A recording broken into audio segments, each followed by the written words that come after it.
بسم اللہ الرحمن الرحیم۔ السلام علیکم۔ پروگرام اختلاف رائے کے ساتھ میں افتخار کاظمی۔ سابق صدر جنرل مشرف اس دنیا سے جا چکے ہیں۔ جنرل باجوہ اب آرمی چیف نہیں رہے۔ ثاقب نثار بھی یورپ اور امریکہ کے ایئرپورٹ پر خجل خوار ہو رہے ہیں۔ جنرل فیض بھی ملک سے فرار ہے یا کسی کی تحویل میں ہے، حراست میں ہے۔ عمران خان بھی جیل میں بند ہیں، اور عمر عطا بندیال صاحب بھی 2 دن پہلے چیف جسٹس ہاؤس خالی کر گئے تو وہ بھی جا رہے ہیں۔ تو نواز شریف کو مائنس کرنے والے تمام لوگ اب آہستہ آہستہ خود مائنس ہو گئے، اور جس کو مائنس کرنے چلے تھے وہ پلس ہونے آ رہا ہے۔ اس کے علاوہ صدر علوی، ان کے بھی چال چلاؤ کا وقت ہے، اور انہوں نے اپنے پاؤں پر ایک بار پھر کلاڑی مارنے کی کوشش کی ہے۔ وہ ایک خط لکھا ہے انہوں نے الیکشن کمیشن کو، جس میں انہوں نے الیکشن کے حوالے سے ایک تاریخ دینے کی کوشش کی ہے۔ تاریخ سجیسٹ کر دی گئی ہے، اور الیکشن کمیشن اس کا جواب دے گا۔ کل اجلاس بلا لیا گیا ہے، لیکن صدر کا خط کیا ہے اور صدر کا ٹویٹ کیا ہے، دونوں میں فرق کیا ہے؟ اور کیا صدر علوی نے الیکشن کی تاریخ دی ہے یا الیکشن کی تاریخ کی کوئی تجویز دی ہے؟ اور کیا صدر نے اپنے اختیار کو، جس کا وہ دعویٰ کر رہے تھے، وہ استعمال کیا ہے یا اپنے اختیار کو سرنڈر کیا ہے؟ تو بہت سارے سوال ہیں، اس پر بات کریں گے تو جواب آئے گا الیکشن کمیشن کی طرف سے۔ بلاول بھٹو کہتے ہیں سانو پتہ ہی نہیں، یعنی بلاول جھولے ماہیاں چھنے کا کہ میں نے نوٹ وہاں میرا موڈ بنے، یعنی ہم بھی پڑے ہیں راہوں میں۔ بلاول بھٹو صاحب کا شکوہ یہ ہے کہ اس ملک میں لیول پلینگ فیلڈ کوئی نہیں ہے، کیونکہ ایک جماعت کو پتا ہے الیکشن کب ہونا ہے، باقی کسی سیاسی جماعت کو نہیں پتا کہ الیکشن کب ہونا ہے۔ تو بلاول بھٹو صاحب کا شکوہ کیا ہے، گلہ کیا ہے، اور وہ کیوں اس طرح کی باتیں کر رہے ہیں کہ جیسے ان کا کوئی بہت بڑا بریک اپ ہو گیا۔ اس سے آگے چلتے ہیں اور بات کرتے ہیں ساڈا چڑیاں دا چمبا وے بابلا اسی اڑ جانا۔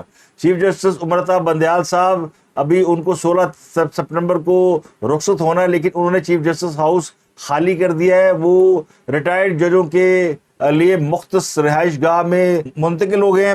اب وہاں پہ چیف جسٹس، یعنی آنے والے چیف جسٹس قاضی فائز عیسیٰ، وہ منتقل ہو رہے ہیں، یعنی اس گھر میں شفٹ ہو رہے ہیں، اور 16 سپٹمبر کو جب وہ اپنے عہدے کا خلف اٹھانے کے لیے آئیں گے تو وہ چیف جسٹس ہاؤس سے آئیں گے۔ ان کو سرکاری پروٹوکول دے دیا گیا ہے، چیف جسٹس کا مکمل پروٹوکول اب جسٹس قاضی فائزہ کو مل گیا، تو جس کا مطلب ہے عمر عطا بندیال صاحب کی کہانی جو 16 سپٹمبر کو ختم ہونی تھی، وہ آج سے ہی دی اینڈ ہو گئی ہے، آج سے اس کے اوپر دی اینڈ لگ گیا ہے۔ اس کے علاوہ پی ٹی آئی کے 31 رہنماؤں کو اشتہاری قرار دینے کی کارروائی شروع ہو گئی ہے، اور عمران ریاض صاحب کی بازیابی کے لیے پولیس نے ایک اور گولی دے دی ہے، ایک اور ٹرک کی بتی، ایک اور ڈیڈ لائن۔ وہ کیا ہے؟ عمران ریاض صاحب کا معاملہ ابھی تک کیوں حل نہیں ہو رہا ہے، اس پر بات کریں گے۔ اس کے علاوہ اٹک جیل میں عمران خان کے خلاف سائفر کیس کی جو سماعت ہوئی، اس کا ایک تحریری فیصلہ ہے۔ عمران خان صاحب سے کیا پوچھا گیا، انہوں نے کیا بتایا، اور اس پر آپ کو کچھ ڈیٹیل دیں گے۔ تو سب سے پہلے بات کرتے ہیں صدر پاکستان کا الیکشن کمیشن کو لکھا گیا خط۔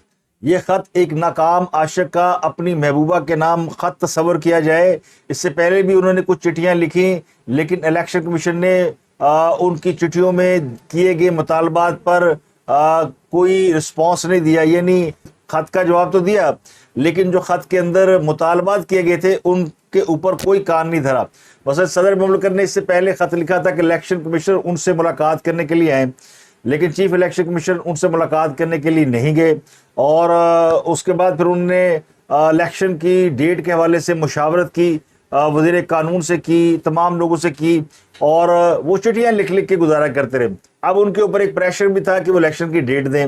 اور اس کے علاوہ پچھلے دنوں ایوان صدر میں جب 2 بڑی اہم شخصیات جن کا تعلق اسٹیبلشمنٹ سے ہے ان سے ملی تھی، اس کے بعد اس بات کا امکان تو موجود تھا کہ صدر مملکت عارف علوی کوئی ڈیسائسو، کوئی فیصلہ کن کام نہیں کر سکتے، لیکن انہوں نے ایک درمیانی راستہ اختیار کرنے کی کوشش کی ہے، اپنی عزت بچانے کی کوشش کی ہے، جو کہ ہے ہی نہیں۔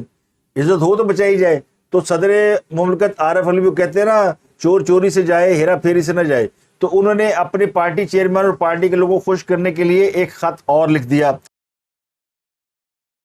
اور خط میں جو متن ہے اس کے مطابق انہوں نے 6 نومبر 2023 کو عام انتخابات کروانے کی تجویز دی ہے۔ چیف الیکشن کمشنر سکندر سلطان راجہ کے نام لکھے گئے خط میں صدر کا کہنا یہ ہے کہ الیکشن کمیشن قومی اور صوبائی اسمبلیوں کے انتخابات ایک ہی دن کروانے کے لیے اعلیٰ عدلیہ سے رہنمائی حاصل کرے۔ صدر مملکت نے اپنے خط میں یہ لکھا کہ 9 اگست کو وزیر اعظم کے مشورے پر قومی اسمبلی کو تحلیل کیا، آئین کے آرٹیکل 48(5) کے تحت صدر کا اختیار ہے کہ اسمبلیوں میں عام انتخابات کے انعقاد کے لیے تحلیل کی تاریخ سے 90 دن کے اندر کی تاریخ مقرر کرے۔ تو قومی اسمبلی کی تحلیل کی تاریخ کا 89واں دن پیر 6 نومبر 2023 کو بنتا ہے۔ تو اس خط کے مطابق انہوں نے کہا کہ میں نے چیف الیکشن کمیشن کو ملاقات کے لیے بلایا تھا تاکہ آئین اور اس کے حکم کو لاگو کرنے کا طریقہ وضع کر سکے، لیکن اس کے جواب میں الیکشن کمیشن نے یہ موقف اختیار کیا کہ الیکشن کی تاریخ دینا ان کا اختیار ہے۔ انہوں نے کہا کہ اگست میں مردم شماری کی اشاعت کے بعد حلقہ بندیوں کا عمل بھی جاری ہے اور آئین کے آرٹیکل 51(5) اور الیکشن ایکٹ سیکشن 17 کے تحت یہ ایک لازمی شرط ہے۔ وفاقی وزارت قانون و انصاف میں بھی الیکشن کمیشن آف پاکستان جیسی رائے کی حامل ہے۔ تو ایک تو صدر مملکت نے اس خط میں یہ نہیں لکھا کہ الیکشن کمیشن ایک تو صدر مملکت نے اس خط میں یہ نہیں لکھا کہ الیکشن کمیشن 6 نومبر کو الیکشن کرائے۔ اس خط میں تجویز کیا گیا ہے، یعنی یہ لکھا گیا کہ 6 نومبر کو الیکشن کی ڈیٹ بنتی ہے، اور دوسرا اس خط کے اندر یہ کہا گیا کہ قومی اور صوبائی اسمبلیوں میں ایک ہی دن انتخابات کروانے کے لیے الیکشن کمیشن جو ہے وہ اعلیٰ عدلیہ سے رجوع کرے۔ اس خط کے مطابق ان کا موقف یہ ہے کہ الیکشن جو ہے وہ 6 نومبر 2023 کو ہونے چاہیے، لیکن انہوں نے یہ حکم نامہ نہیں دیا، یعنی چیف الیکشن کمیشن کو یا الیکشن کمیشن کو یہ نہیں کہا کہ ان کی رائے میں یا ان کا یہ حکم ہے کہ 6 نومبر کو ملک میں عام انتخابات کرا دیے جائیں۔ انہوں نے یہ تجویز دی، اور بعض آئینی اور قانونی ماہرین کے مطابق صدر نے اپنی آئینی ذمہ داری بھی پوری کر دی ہے اور تاریخ بھی نہیں دی، جبکہ یہ حقیقت ہے کہ آئین کے تحت الیکشن کی ڈیٹ دینا صدر کا اختیار ہے، لیکن جو پچھلی اسمبلی تھی وہ آئین کے اندر ایک ترمیم کر کے گئی تھی جس کے تحت الیکشن کمیشن کو یہ اختیارات دیے گئے تھے کہ وہ الیکشن کی ڈیٹ دے سکتے ہیں۔ تو اس حکم نامے کے اوپر بھی صدر مملکت عارف علوی صاحب کے دستخط ہے۔ تو صدر علوی جو ہے وہ آئینی طور پر خاصے اس کے اندر یعنی کنفیوز سے، تو انہوں نے دونوں طرف کی صورتحال کو مد نظر رکھتے ہوئے اپنے اختیارات کو سرنڈر کر دیا۔ اگر صدر آج الیکشن کی ڈیٹ دے دیتے تو الیکشن چاہے ہوتے یا نہ ہوتے، لیکن یہ پتہ چلتا کہ صدر نے اپنے اختیارات کا پورا استعمال کیا ہے، لیکن انہوں نے صرف سجیسٹ کر کے تجویز دے کے خود کو پتلی گلی سے نکالنے کی کوشش کی ہے، یعنی راہ فرار حاصل کرنے کی کوشش کی ہے۔ تو سیدھا یہ سمجھا جائے کہ عارف علوی صاحب لیٹ گئے ہیں، لیٹ ہو گئے ہیں، انہوں نے اختیارات کو سرنڈر کر دیا ہے۔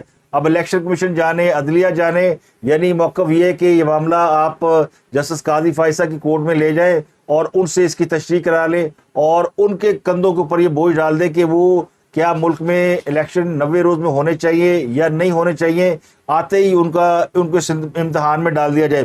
تو یہ میں نے آپ کو بتایا تھا یہ کس وجہ سے کیا جا رہا ہے۔ اس کی وجہ کہ پارٹی کا ان کے اوپر بڑا دباؤ ہے، اور یہ معاملہ بڑی دور تک چلا گیا ہے۔ اس معاملے کا اسمگلنگ سے، ذخیرہ اندوزی سے، مافیا سے، اور وہ جو ill-gotten money، illegal money ہے، بلیک منی ہے، بلیک مارکیٹ ہے، اس کی وہ جو مافیا ہے نا، اس کا ایک دباؤ تھا کہ کوئی ان کو ریلیف دلایا جائے۔ تو اب انہوں نے کوشش یہ کی ہے کہ وہ شدنی چھوڑیں اور ملک کے اندر ایک نیا سیاسی کرائسس پیدا ہو، جو کہ نہیں ہوگا۔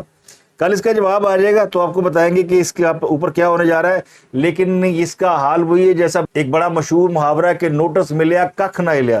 تو صدر مملکت عارف علوی صاحب کے اس خط کی اہمیت اتنی ہے کہ ککھ نہ ہلیا، تو ان کے اس خط کو تقریباً تمام سیاسی جماعتیں ریجیکٹ کر چکی ہیں۔ تو صدر عارف علوی کے خط اور صدر مملکت کے ٹویٹ میں تضاد پر لوگ حیران ہیں۔ خط میں انہوں نے لکھا کہ انتخابات 90 دن میں ہونا ہے اور 89واں دن 6 نومبر بنتا ہے، جبکہ صدر پاکستان کے اکاؤنٹ سے یہ ٹویٹ کیا گیا ہے کہ انتخابات 6 نومبر کو ہونے چاہیے، جس سے یہ تاثر پیدا ہوا کہ صدر نے انتخابات کی تاریخ دے دی ہے، جبکہ جو تحریری خط ہے، جو اصل ڈاکومنٹ ہے، اس میں انہوں نے انتخابات کی کوئی تاریخ نہیں دی، بلکہ یہ بتایا ہے، آگاہ کیا ہے کہ جناب 90 دن ہونا لینے، مہربانی فرماؤ، کچھ کرنا ہے تو کر لو، ورنہ پھر تہاڈی مرضی، جو حکم سرکاری ہوئی پکے کی ترکاری۔ تو اس سے پہلے بھی صدر نے 14 مئی کو الیکشن کی ڈیٹ دی تھی، اور اس وقت بھی یہ الیکشن نہیں ہوئے تھے۔ تو اب اس پر کل الیکشن کمیشن جواب دے گا۔ اس کے علاوہ بلاول بھٹو صاحب یہ شکوہ کر رہے ہیں کہ لیول پلینگ فیلڈ نہیں ہے۔ وہ شکوہ کیوں کر رہے ہیں؟ وہ کہہ رہے ہیں ایک سیاسی جماعت کو پتہ ہے کہ الیکشن کب ہوں گے، وہ بار بار کہہ رہی ہے فلاں ڈیٹ کو الیکشن ہوں گے، ہمیں پتہ ہی نہیں ہے۔ تو بلاول بھٹو کے نزدیک لیول پلینگ فیلڈ نہیں ہے. لیول پلینگ فیلڈ ان کے خیال میں تب ہوگی جب پی ڈی ایم میں شامل جماعتیں یا پچھلی دور حکومت میں جتنی جماعتیں حکومت میں تھیں وہ سب ویسے ہی طاقتور حلقوں کے ساتھ اسی طرح سیم پیج پہ ہوں جس طرح ابھی ایک سیاسی جماعت کے حوالے سے یہ دعویٰ کیا جا رہا ہے کہ وہ اسٹیبلشمنٹ کے ساتھ سیم پیج پر ہے. یعنی مسلم لیگ نون کے بارے میں یہ اب تصور کیا گیا ہے, تاثر یہ ہے کہ اس کا یعنی قلعہ بڑا مضبوط ہے, اور بلاول بھٹو اور پیپل پارٹی جو کہ اب آج سے کوئی 1-2 مہینے پہلے اس بات کے دعوے دار تھے کہ اگلی حکومت ان کی ہے, اور وہ حکومت بنانے کے لیے بہت زیادہ یعنی بےتاب بھی نظر آتے تھے, اور یہ بھی سوچا جا رہا تھا کہ تحریک انصاف میں جتنی توڑ پھوڑ ہو رہی ہے اس کا فائدہ پیپلز پارٹی کو ہوگا. جنوبی پنجاب میں جو لوگ ٹوٹے ہیں وہ پیپل پارٹی میں جائیں گے, جو بلوچستان میں ٹوٹے ہیں جو KPK میں ٹوٹیں گے. لیکن یہاں معاملہ کچھ الٹ ہو گیا. یہاں ایک نئی پارٹی پنجاب میں بن گئی جو کہ نیشنل لیول کی پارٹی ہے, لیکن فی الحال وہ پنجاب تک محدود ہے, اور پنجاب اور سندھ کے کچھ لوگ اس میں شامل ہیں, جہانگیر ترین صاحب کی جو جماعت ہے. اس کے علاوہ خیبر پختونخوا میں ایک اور نئی سیاسی جماعت بن گئی. تو وہ جو ان کو الیکٹیبل ملنے تھے ٹوٹ کے تحریک انصاف سے, وہ ان کو بھی واپس نہیں ملے. تو ایک تو یہ مایوسی ہے. دوسرا, فوج اپنے اس اصول کے اوپر کاربند ہے کہ وہ کسی بھی سیاسی رہنما سے ملاقات نہیں کرے گی. نہ آرمی چیف کر رہے ہیں, نہ DGI کر رہے ہیں. وہ یہ سمجھتے ہیں کہ پرائم منسٹر کے چونکہ وہ انڈر ہیں تو ان کے ساتھ ملاقات ان کی بنتی ہے. تو پچھلے دور حکومت میں بھی بڑی کوشش کی گئی تھی کہ جنرل عاصم منیر سے ملاقات کی جائے علیحدگی میں, لیکن نہیں ہوئی. اور پھر جب حکومت سے نکلے ہیں تو بالکل ہی کہتے ہیں ٹوٹ گئی تڑک کر کے, وہ رابطے نہیں رہے. تو اسی بات کا شکوہ ہے بلاول بھٹو صاحب کو کہ لیول پلینگ فیلڈ نہیں ہے. وہ لیول پلینگ فیلڈ یہ نہیں کہہ رہے کہ عمران خان جیل کے اندر ہے, یہ ایک سیاسی جماعت کے خلاف کوئی کاروائی ہو رہی ہے تو اس کو بھی انتخابات میں برابری کا موقع ملنا چاہیے. وہ لیول پلینگ فیلڈ یہ سمجھ رہے ہیں کہ ہمیں بھی شریک جرم کر لیں. تو وہ شعر ہے نا کہ شریک جرم نہ ہوتے تو مخبری کرتے. تو یہ وہ حال ہے. عمران خان کا اس کہانی میں یہ لیول پلینگ فیلڈ میں کوئی تعلق نہیں. یہ لیول پلینگ فیلڈ مانگ رہے ہیں ان بٹوین جو باقی کی سیاسی جماعتیں ہیں اور اسٹیبلشمنٹ کے درمیان جو تعلقات ہیں اس حوالے سے. تو یہ پتہ بلاول بھٹو کو بھی ہے. اب بلاول بھٹو نے اس پہ کہہ دیا کہ جناب ہمیں کوئی لفٹ نہیں ہے. اس کے علاوہ کچھ افغانستان کی بات کر لیتے ہیں. آج ایک رپورٹ بھی سامنے آئی ہے جو حکومت کو جمع کرائی گئی ہے, جس میں بتایا گیا جی کہ جو افغان ٹرانزٹ ٹریڈ ہے اس نے پاکستان کی معیشت کو تباہ کر دیا ہے, بڑا نقصان پہنچا ہے. اور اس افغان ٹرانزٹ ٹریڈ کی وجہ سے پاکستان کے اندر ایک بہت بڑی بلیک مارکیٹ بن چکی ہے. جو میں نے آپ کو پچھلے پروگرام میں بھی بتایا تھا کہ کس طرح افغانستان سے تعلق رکھنے والے وہ لوگ جنہوں نے ڈیورنگ وار اربوں روپے کمائے, اور یہ انہوں نے جنگ سے بھی کمائے, منشیات کی اسمگلنگ سے کمائے, اسلحہ سے کمائے, اور لوگوں کو اغوا برائے تاوان کی وارداتیں کر کے پیسے کمائے. اور جب جنگ وہاں پہ ختم ہو گئی, طالبان کی حکومت آ گئی, تو لوگوں کے پاس بڑا پیسہ موجود تھا تو انہوں نے پاکستان میں بہت جگہوں پہ انویسٹ کر دیا. اور اب اس کے نتیجے میں پاکستان کے اندر ایک بہت بڑا کالا بازار بن چکا ہے جو کہ ہر قسم کی اسمگلنگ میں انوالو ہے. تو رپورٹ میں یہ بات سامنے آئی ہے کہ ٹرانزٹ ٹریڈ کے تحت ایسی اشیاء درآمد کی جاتی ہیں جو افغانستان میں استعمال ہی نہیں ہوتی, اور پھر افغان ٹرانزٹ ٹریڈ کے تحت جو درآمد ہونے والی اشیاء ہے وہ پاکستان میں ہی بیچ دی جاتی ہیں. اور ٹرانزٹ ٹریڈ کے تحت اشیاء اگر افغانستان جائیں بھی تو اسمگل ہو کر پاکستان واپس آ جاتی ہیں. تو یہ یہاں پہ یہ ہو رہا ہے کہ ٹرانزٹ ٹریڈ کے تحت افغانستان کی درآمدات میں 67% اضافہ ہوا ہے, اور گزشتہ سال $4 ارب رہنے والی افغان درآمدات 2022-23 میں $6.71 ارب ہو گئی ہیں. تو وفاقی حکومت کے ذرائع کے مطابق افغان ٹرانزٹ ٹریڈ سے پاکستان کی جو اسمال اور میڈیم چھوٹی انڈسٹری وہ بہت بری طرح متاثر ہوئے. پاکستان کی معیشت پر بڑا برا اثر پڑ رہا. پاکستان کی مارکیٹ سے ڈالر نکل گیا, اور سونا جو ہے بہت مہنگا ہو گیا کیونکہ دھڑا دھڑ خریدا جا رہا تھا.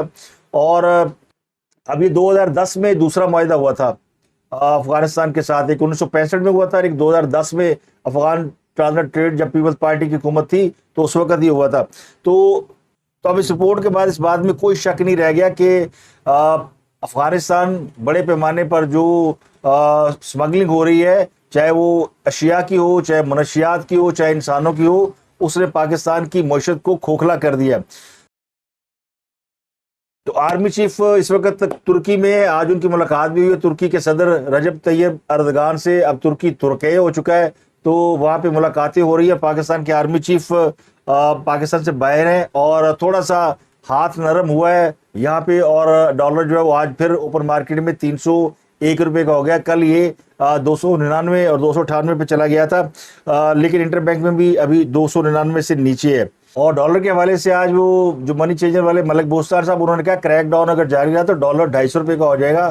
تو ابھی آرمی چیف کو واپس آ کر اس کے اوپر تھوڑا اور ہاتھ سخت کرنا چاہیے تاکہ ڈالر جو ہے وہ اور نیچے آئے۔ ڈالر کی قیمت اگر گرے گی اور روپیہ بڑھے گا تو اس کا فائدہ پاکستان کو اس طرح بھی ہوگا کہ پاکستان کے اوپر جو قرضے ہیں ان کی وہ قرض کم ہو جائے گا، کیونکہ یہ قرض اب ڈالر کی قیمت بڑھنے سے وہ بڑھتا جا رہا ہے۔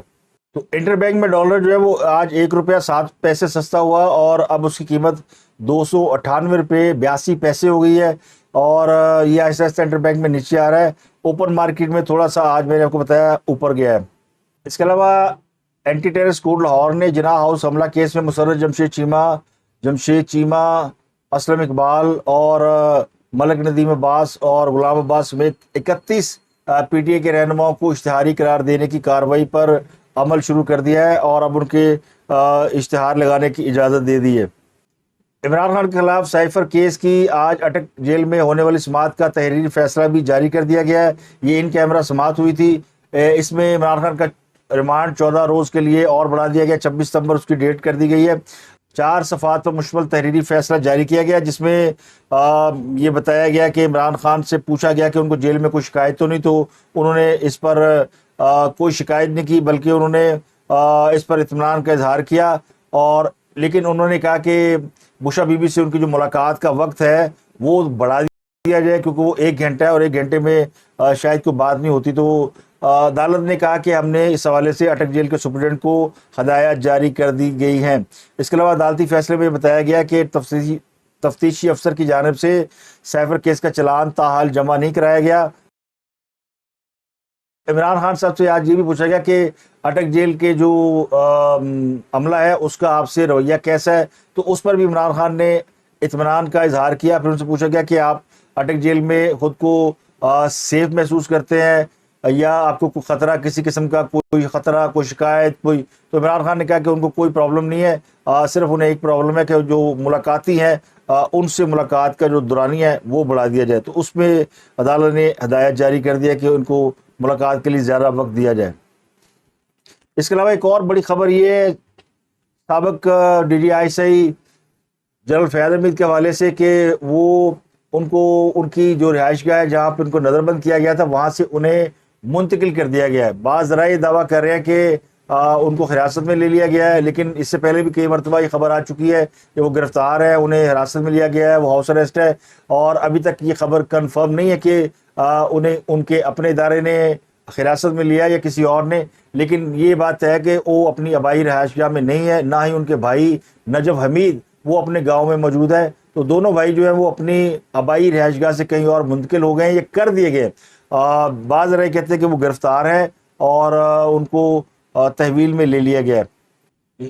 اس کے علاوہ صحافی عمران ریاض جو کافی عرصے سے غائب ہیں، جن کے بارے میں خیال یہ کہ انہیں سرکاری اداروں نے اٹھا رکھا ہے، وہ کسی ایجنسی کی تحویل میں ہے، ان کے بارے میں بھی ایک آج اس کیس کی سماعت ہوئی، اور آج پھر آئی جی پنجاب نے کہا کہ ہم درست میں جا رہے ہیں، ہمیں 10-15 دن اور لگیں گے، کوئی اچھی خبریں آئیں گی۔ تو یہ بار بار اسی طرح کی ایک یعنی خبر سامنے آتی ہے، اور بار بار پولیس جو ہے وہ عدالت میں جا کر یہی گولی دیتی ہے، اور عدالت ہنس کے یہ گولی ہضم بھی کر لیتی ہے کہ جناب عمران ریاض بس اگلے 1-2 ہفتے میں بازیاب ہونے والے ہیں۔